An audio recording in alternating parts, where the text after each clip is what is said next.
2025. gada F1 čempionāts tuvojas noslēgumam. Kuru atbalsti tu, kad F1 dodas uz... Tā pagamā priekš tā viens triks.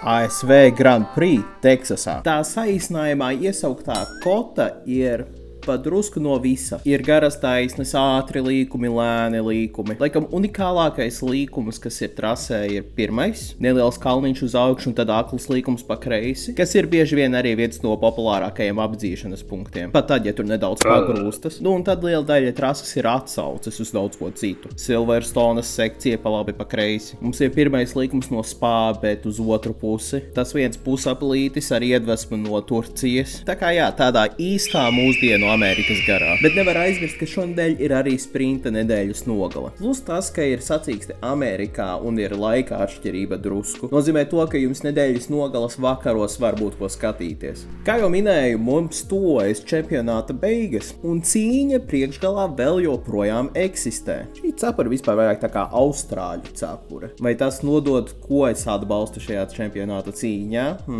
Diemžēl tas gan nenozīmē, ka ir ļoti vienkārša atbilde par to, kas šonedēļ varētu uzvarēt. Teorijā McLarenam visu gadu ir stipra formula, bet viņi kādu brīdi tagad nav uzvarējuši. Gan jau neplīc tas, ka viņi ne tikai mazāk attīsta formulu nekā citas komandas, jo viņiem formula ir gana laba, jau var taisīt nākamā gada formulu, bet viņiem ir arī pitstopa problēmas. Jau cik sacīkstes pēc kārtas ir bijis vismaz viens pitstopa apmeklējums viņiem, kurš ir bijis ilgāks nekā 4 sekundes, bet tikmēr viņu konkurenti vēl joprojām ir strādājuši pie savām šī gada mašīnām. Visvairāk, protams, acīs krīt Verstapens ar Red Bullu, vai viņam pietiks laiks, lai noķertu priekšā esošos braucējus čempionātā, kā arī pēkšņi Mercedesam labi gāja pagājušajā nedēļā. Dīvainā kārtā viņi paši nezina, kāpēc viņiem gāja labi. Vēl dīvainākā kārtā Mercedes nav parakstījis līgumu ar Russellu.